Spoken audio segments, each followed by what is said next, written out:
আগেই তো বললাম যে ঈদের শুভেচ্ছা বিনিময়, তো এটা এই জন্য একটু বেশি সময় লাগছে। র্যাবের পোশাক পরে একটা যে ঘটনাটা ঘটছে এটা নিয়েও আমরাও খুবই কনসার্ন। আমরা সর্বোচ্চভাবে চেষ্টা করতেছি এটার সাথে যেই জড়িত আমরা খুব যত তাড়াতাড়ি সম্ভব যেন আইনের আওতায় নিয়ে আসতে পারি।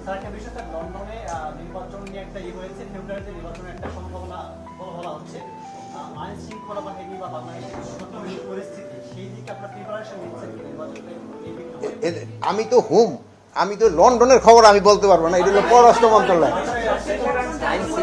আইন শৃঙ্খলা পরিস্থিতি নির্বাচন কেন্দ্রিক বা যে কোনো সময় নির্বাচনের ডেটটা তো ফিক্স করবে নির্বাচন কমিশন। ওনারা যেই সময় ফিক্স করবে আমরা মনে হয় আমাদের আইন শৃঙ্খলা বাহিনী ওই সময় তারা প্রস্তুত যে কোনো অবস্থায়। হ্যাঁ, পুলিশ প্রস্তুত আছে অবশ্যই। দেখে আইজি সাহেব কি সুন্দর বসে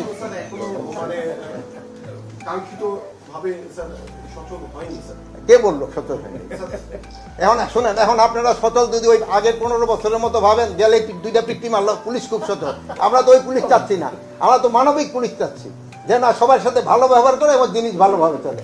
এখন যদি আমাদের ভাবে যে পুলিশের কাজ হবে খালি দুইটা বাড়ি মারবা, দুইটা লাথি মারবা, ওই পুলিশ তো আমরা চাচ্ছি না। আমরা পুলিশটাকে মানবিক পুলিশ, এখন পুলিশ হলো মানবিক পুলিশ। এই জন্য লোকজন ভাবতেছে পুলিশ সচল হয় না, যেহেতু ভালো ব্যবহার করে এই জন্য ভাবতেছে পুলিশ হয়। পুলিশ কিন্তু আগের থেকে আরো বেশি অ্যাক্টিভ। আপনারা ভালো থাকেন, দোয়া দিই। আল্লাহ হাফেজ।